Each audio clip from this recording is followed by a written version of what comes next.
Yes. One more stop in town, right? Yes. Goodwill to drop some stuff off, and then we will be hitting the road. Our first stop will be the Hoover Dam. We're gonna stop at the bridge. Yeah, so the kids can see it. Yes. And she's gonna drive to the Hoover Dam.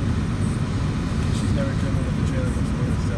I have driven across country towing a car though. So. In this truck, so she'll be fine. So yeah, we got all of our snacks down here. There's some toys for the kids. We got our music all lined up. We are ready to rock. I still didn't get my flip flops though, so I did. I got new ones. So hopefully it'll be smooth sailing Yes. for a long time. Yes. Oh man, it's hot here at the Hoover Dam.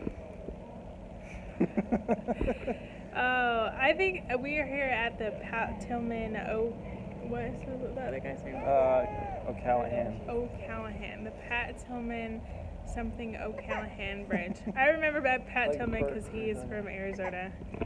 And he was killed in the line of duty in combat, yeah. And he played for the Arizona Cardinals. But I was able to watch this bridge be built because I lived in Kingman and we would drive to Vegas often. And I spent hours in traffic waiting for them to dynamite rocks and move stuff so we could pass. But I was also here during 9/11. We were going to fly out to Seattle on 9/11. So we were in Vegas getting ready to go, and we actually saw the second plane hit the second tower and knew we were not going to be flying anytime soon. It took us 5 hours to do a 2-hour drive. 5 hours because they closed the Hoover Dam and diverted traffic all the way through Searchlight. So yeah, so this is kind of a special place that I'm able to watch be built and go across for the first time, and that was a lot of fun.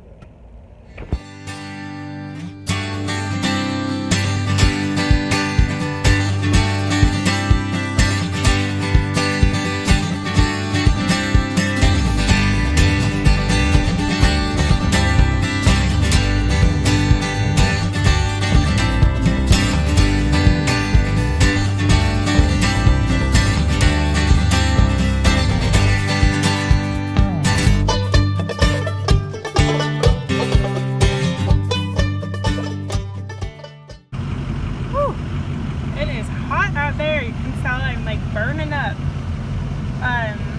That is so cool though. If you go up and visit, you can read a whole bunch of different plaques about the building of the bridge, as well as Pat Tillman and Mr. O'Callahan and what their life was like and why they named the bridge after them. Today we did not read the plaques because it is super blistering hot and we are not used to this much heat.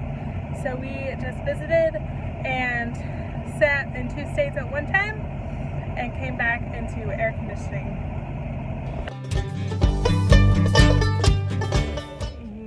And the adventure has already begun. We are at Ford Motor Company because the truck stalled out while we were trying to get out of the dam area. So we are at Ford trying to get parts to fix the problem.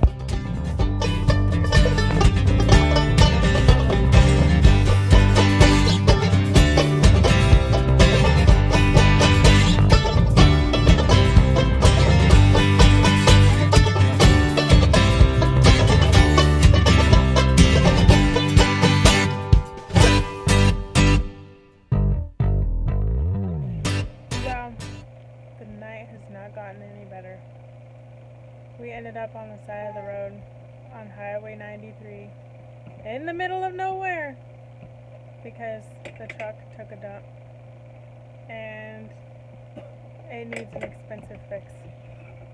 So back to Williams we go for a little while so we can get it fixed and make some money while it gets fixed and get back on track, and we'll be doing some local Arizona traveling anytime. It's been an extremely long day. We've been sitting out here in the desert since 9 o'clock last night. We spent the night and then have been awake all day. We are losing our minds, and the tow truck is finally here to pick us up and take us back to Vegas so we can drive to Kingman, where my parents are going to take us. They're going to take us from Vegas to Kingman. So, it's been a long day.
A lot of people have been asking us, what are we going to do now? You have no home now. You don't rent a home. Nothing like that. Your truck's down. But people don't think about it. It's like, what are you talking about? We pull our home behind us now. And it's like, we have our home with us. It's not like we're homeless. We're not going to have to go stay with family. Here, Jackie has a 2010 Ford Expedition, which has a tow rating of 9,000 pounds, which tows this thing fine, perfectly. It's actually, it's probably right about 9,000. We are currently back in Williams, Arizona, and I plan on going back to work at the hotel, and we're boondocking. I mean, we're doing the exact same thing that we would have been doing if we were on the road. So it's no big deal. It's great. It's wonderful weather up here right now. I mean, it's in the high 70s for a high today. It's nice and cool at night, so we're not burning up, especially little man. And we're gonna take little trips here and there to Sedona, Arizona, and to keep the whole thing going. And then once we get the money all set up for my truck, it should take 3 weeks to a month or so to have it fixed. And then we'll pack the truck back up, hook the trailer up, and hit the road for our long distance type stuff. This is a lifestyle change for this season, however long the season is. So we planned on coming back to Williams in the spring after we had traveled the country for a while, and so it's not really a big deal. We'll just stay here for a couple more months, and we'll stay here and then go traveling further later. So full-time RVing doesn't have to be a set schedule. It doesn't have to be one way or nothing. If you follow Less Drunk More Journey, Nate and Marissa had similar problems when they first started full-time RVing. Super duty truck. I love my Ford. Don't trash it. But they did have to change their rig as well as their tow vehicle in the beginning.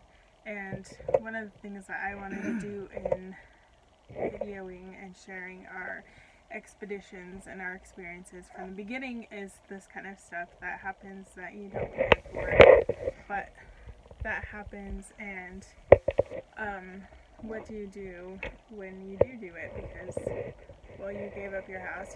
This is your house now. So what is the plan now? And it really doesn't have to change that much, and if we were out somewhere else in the country and this happened, we would just get a job there and do the same thing that we're doing here, but somewhere else. So fortunately, God worked it out in the best way that I could see, as far as financially. If we still had a house, we would be down to one car and potentially even have to sell the truck because of financially we wouldn't be able to fix it for a very long time. So this is actually financially better for us all around. So for those of you who are concerned that, oh no, what are we going to do? It's not really that big of a deal. As far as the grand scheme of things, it's actually worked out better for this kind of catastrophe to happen. With school and work, we'll still be having a ball doing this and getting adjusted. So it's kind of nice that it happened the way that it did, because we're back home and it's local to us, so we know the area, we know where we can and can't go camping, boondocking, all that kind of stuff, where we can fill up with water or dump and all that kind of stuff. So it's it kind of helps us get into the routine a bit better.